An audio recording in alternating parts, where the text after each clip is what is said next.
يا هلا وغلا، ازيكم؟ عاملين ايه؟ الاخبار؟ النهارده بقى هيكون فيديو مشتريات، حاجات كده اشتريتها من نون، حاجات اشتريتها من كارفور، اشتريت حاجات حلوه يعني. تعالوا اوريها لكم واقول لكم انطباعي الاول عنها، وفي حاجات انا بالفعل ابتديت اجربها. فلو متحمسين للفيديو يلا بينا نبدا. اول حاجه اشتريتها من نون، هنتكلم مثلا على منتجات الشعر الاول. تمام، خليني اوريكم فيديو كده ASMR كده لطيف كده، شوفوه وارجعوا لي.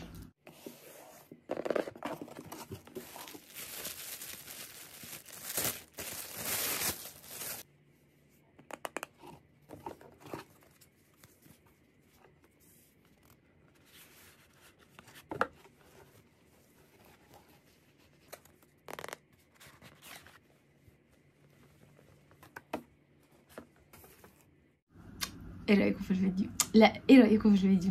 مخده الستان بتاع بليس زي ما شفتوها كده في الفيديو الصغير اللي طلع لكم، وده شكلها على الطبيعه في المخده وهي محطوطه في المخده. الكواليتي بتاعتها عجباني ولونها عجبني، طبعا عجبتني الصراحه. وبقالي بتاع اسبوع كده 10 ايام بستخدمها وعجباني. امال ايه بقى اللي ما عجبنيش؟ المنتج اللي بقى انها لسه مشتريات يعني، بس الحاجه بتبان من اولها. المنتج اللي ما عجبنيش بقى هو الساتين كاب ده، او الكاب الستان بتاع بليس برضو. ده شكله طالبه الاوردر. اللون مكتوب ذهبي، بس اللون اللي في الصوره كان ظاهر غير، يعني كان ظاهر ذهبي فاتح كده لذيذ. ده اصفر كده يعني، لونه مش حلو عامه. بس هو من جوه برضو ايه، اسود، فانا بلبسه على الناحيه السوداء. كنت متخيله ان هو لونه اهدى من كده. عجبنيش، اصحى من النوم ما بلاقيهوش على دماغي، ده مبدئيا يعني. ثانيا وانا لابساه وداني بتسد خالص، ولو طلعت وداني من بره انتوا عارفين الشكل بيبقى عامل ازاي يعني، بيبقى الشكل بشع. بصوا يعني انا حسيت ان انا مخنوقه وانا لابساه. لو انتي عايزه تجربي حاجه ستان ومتردده ما بين الخداديه الستان او الكاب، لا خليكي في الخداديه. لكن لو انتي بيطلع لك حبوب لو حطيتي وشك على حاجه ستان، يبقى خليكي في الكاب. ايه فايدة بقى الكاب الستان والمخدة الستان؟ ان هي بتحمي شعرك من ان هو يحصل فيه فراكشن او يحصل فيه الاحتكاك ده. الاحتكاك ده بيزود الهيشان، وكمان ان القطن بيمتص كل الرطوبة اللي في الشعر. مخدة القطن بتمتص كل الرطوبة اللي في الشعر، فبتصحي تلاقي شعرك هايش وناشف ومتكهرب كده. فهي دي فايدة الستان بصراحة يعني. هما فرقوا معايا في حتة الهيشان بالذات اللي بيبقى فوق الشعر. لكن الكاب يعني ما كانش عملي قوي معايا. انا بقى حاليا بجرب له، بفتكس له افتكاسه كده لما ببقى عامله مثلا حمام كريم او حمام زيت على شعري، بلبس اللي هو الكاب اللي هو البلاستيك، وبلبس ده فوقيه، وبيبقى شكلي شبه بوب مارلي عادي، ما فيش اي مشكله. دي حاجه اشتريتها بناء على كلامكم في الفيديو بتاع ازاي عالجت جبهة في شعري. في حد قال لي، انا قاعده بتفرج على الفيديو ومستنيه اشوف حمام كريم جارنيه، وكومنت تاني لازم تجربي حمام كريم جارنيه. اسكت؟ ما ينفعش اسكت طبعا. اللي هو بالموز وزبده الشيا، مكتوب ان هو للشعر الجاف. طبعا احنا بنتعامل مع اطراف الشعر، مش بنيجي ناحيه الفروه خالص. ماسك متعدد الاستخدام، ماسك او كريم تحطيه على شعرك زي ليفين، بس حاجه بسيطه. بس طبعا ما جربتوش يعني، بس ريفيوهاتكم انتوا عنه شجعتني ان انا اجيبه. نسيت الاسعار. 120 من 116 المخده، من 116 ل 125. اسعارها بتتراوح كده، بتزيد وبتقل كده، معرفش ايه الاسباب. وده برضو تقريبا سعره ما بين 120 ل 140. مش عارفه، اليومين اللي فاتوا دول كل ما ادخل على نون الاقي اسعار بتتغير. فهو يعني معاكي لحد 150 جنيه. جبت الاتنين دول من سيرافي برضو من نون، البي ام لوشن واللوشن. طبعا اللوشن ده حصل عليه جدل كبير جدا، بس انا قلت يعني لازم اخش في الجدل، لازم اخش اسير الجدل معاكم. فقلت ان انا اجربه واشوف رايي فيه. في ناس عجبها جدا، في ناس ما عجبهاش خالص، والاتنين ليهم كل الاحترام والتقدير. فقلت ان انا كمان اجربه واشوف ايه الدنيا يعني. ده بقى برضو ريفيوهاته حلوه، فانا قلت اجربه. في اللي هي السيرامايدز، وفي ناياسيامايد، وفي هيالورونيك اسيد. فده انا قلت اجربه بما ان في ناياسيامايد وهيالورونيك اسيد، ممكن يبقى حلو معايا ان شاء الله، يبقى حلو معايا.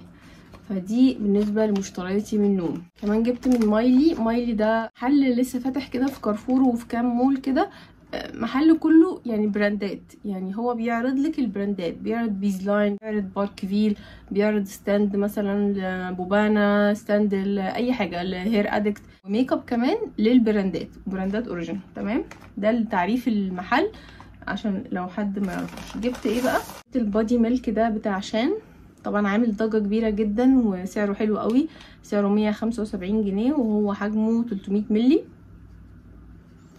فقلت ان انا اجربه بما انه هو للبشره الجافه، بس هو اللي عجبني فيه ما فيهوش برفيوم، وفيه هيلوريك اسيد، وفيه نياسامايد، وفيه سيرامايدز. تمام، وفيه كمان سيرمال ووتر.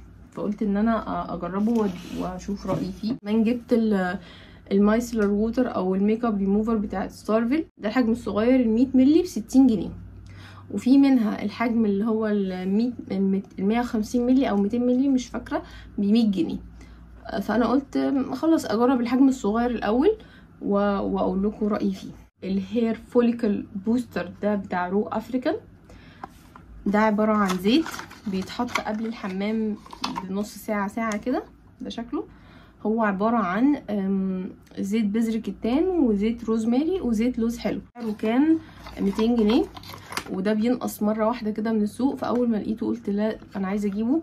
الفكره بقى ان هو عامل لك الميكس المظبوط. الفكره في الزيوت ايه؟ ما انا ممكن اجيب زيت روزماري وزيت لوز حلو وزيت بذر كتان، وانا كنت بعمل كده، كنت بشتري زيوت من امتنان، من نفرتاري، من اي حاجه، بس احنا ما بنعرفش نعمل الميكس المظبوط.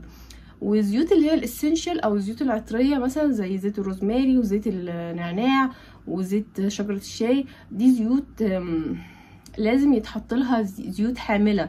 هما مثلا هنا حاطين له زيت حامل اللي هو زيت اللوز الحلو، زيوت حامله، يعني ده بيتحط، ما ينفعش استخدمه كده. الروزماري مثلا ما ينفعش استخدمه كده مره واحده خبط لازقه على راسي. الزيوت العطريه دي ممكن تعمل التهاب اصلا في فروه الراس، يعني اجي اكحلها اعميها زي ما بيقولوا. فالزيوت اللي هي بتبقى التركيبه جايلك مظبوطه كده، انا بقول ان ده حاجه افضل من ان انا اقعد اميكس ماتش كده مع نفسي. وممكن بدل ما اجي اظبط الدنيا وابقى انا عايزه شعري يطول، الاقي ان فروه راسي بتوجعني وبتلتهب وعايزه اهرش والاقي شعري بيقع اكتر. فخدوا بالكم من الموضوع ده. ده بيتساب على الشعر من ساعه لساعتين، وبعد كده بتاخدي الدش بتاعك عادي جدا، شامبو وبلسم وحمام كريم زي ما انتي متعوده عادي. جبت بقى الاملاح السبا دي بتاعت بوبانا، دي للجسم. دي انا جايباها عشان اعمل بيها سكراب للرجلين والكعب الرجل وكده. سمعت عنها ريفيوهات حلوه، وهي سعرها كنت جايباها من كارفور وهي سعرها 30 جنيه، فسعرها حلو جدا. دي بقى ماسكه الريسيت في ايدي كده. جبت البادي لوشن ده بتاع بوديليشيوس. بصوا ريحته يا جماعه عجبتني جدا. كان فيه واحد زي تستر كده مفتوح، او مش عارفه الناس هي اللي فاتحاه ولا ايه.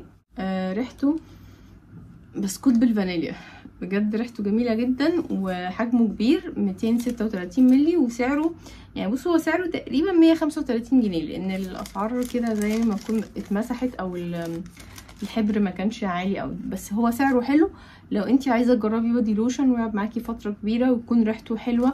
يعني ده مثلا ده من غير ريحه، ده من غير ريحه، فده يبقى حلو قوي لو انت مثلا بعد الليزر، بعد الشيفنج، الكلام ده كله، عشان ما ينفعش نحط حاجه عليه يكون فيها برفيوم عشان ما تعملكيش التهاب. لكن ده ريحه حلوه بقى ودلع وكده، جميل جدا بصراحه، ريحته جميله جدا. بتكلم عن ريحته، انا لسه ما جربتوش اصلا، بس جربت التستر اللي هو كان محطوط، او يعني كان في واحد مفتوح وكل الناس بتجربه. فلقيت ان هو قوامه خفيف وترطيبه حلو، ما لزقش. انا حطيته وبعد كده قعدت اتمشى كده في كارفور واعمل شوبينج، وبعد كده وانا رايحه احاسب رحت اشتريته. قلت ان انا اجربه بقى على ايدي اشوف ايه الدنيا. فيعني دي كده هنت بسيطه. انت لو في حاجه عايزه تجربيها تستر ممكن تجربيها وتتمشي بقى اذا كنتي في المول او في مكان ما بتعملي شوبينج، وترجعي لها تاني تشوفي نتيجتها، سواء فاونديشن، سواء روج، سواء بادي لوشن او برفيوم. كل الحاجات دي يعني متاح ليكي انك تجربيها. ما لو موجود منها تستر ما تشتريهاش على طول. لو انتي متردده لفي لفه كده وشوفي نفسك عجبك الحاجه وهي قاعده على ايدك ساعه مثلا، وارجعي تاني. من الحاجات اللذيذه جدا اللي انا بحبها وبحب الباكجينج بتاعها. اي نعم هو الباكجينج شويه تحسوه فيكتوريا سيكريت في نفسه كده، نفس التفكير.